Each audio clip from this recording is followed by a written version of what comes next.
Bonjour à toutes et à tous et bienvenue sur ce nouveau Flash FF. J'espère que vous allez bien, moi ça va super.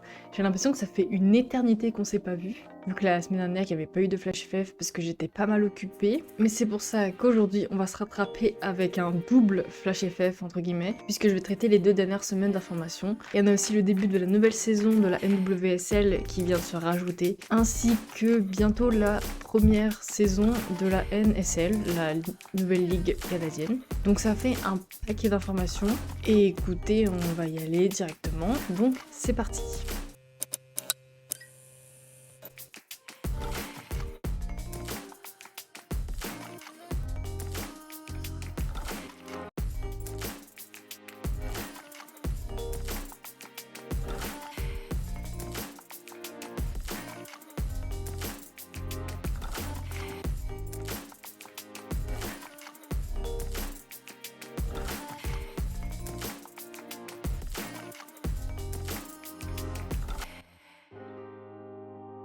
Donc pour commencer, on va remonter dans le temps et on va parler des demi-finales de la Coupe de France qui se sont déroulées le week-end du 8 mars avec 2 victoires 100% parisiennes sur le même score de 2-1.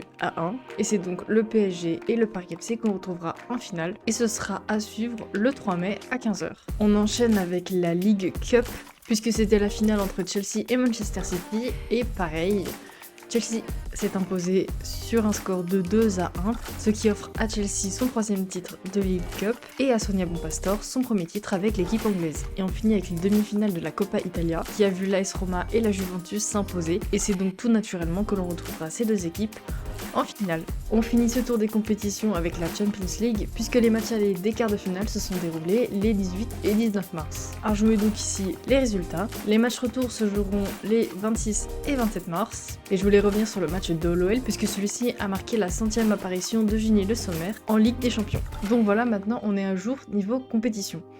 On va pouvoir se pencher sur les plus petites news. Et on va commencer avec Manchester City qui a annoncé que Gareth Taylor n'était plus le coach de l'équipe féminine et qu'il avait été remplacé par Nick Cushing comme coach intérimaire. Aux États-Unis maintenant, puisque Sydney Leroux a annoncé mettre sa carrière en pause afin de préserver sa santé mentale. En Allemagne maintenant, puisque Lina Magull a elle décidé de mettre un terme à sa carrière internationale. La joueuse allemande a disputé 77 matchs avec la Mannschaft et marqué plus de 22 buts en sélection. Évidemment, on pourrait toujours la retrouver à l'Inter Milan, dans ce club en Italie. On enchaîne avec malheureusement une mauvaise nouvelle puisque Luna Rivadera s'est fait opérer du pied. C'est une fin de saison assez brutale pour notre internationale française, elle qui avait été prêtée par Chelsea à Everton jusqu'à la fin de la saison. Et on finit sur une note canadienne puisque les 6 équipes de la NSL ont dévoilé leur maillot pour la saison inaugurale du championnat. Les voici juste ici avec les Roses de Montréal et le Halifax Tides FC qui ont dévoilé leur maillot intérieur et leur maillot extérieur, à contrario des 4 autres équipes qui n'ont dévoilé que leur maillot pour les matchs à domicile. Dites-moi ce que vous en pensez en commentaire et si vous avez un petit préféré dans le lot. Et voilà, c'est tout pour ce Flash FF, on a rattrapé notre semaine de retard.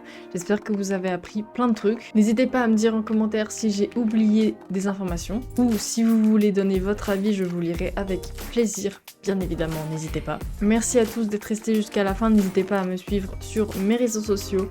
Tout est en description. Moi je vous dis à la semaine prochaine pour un nouveau Flash FF, puisqu'évidemment on reprend une cadence normale. Donc moi je vous dis à samedi prochain, et en attendant, regardez du foot féminin, bien évidemment.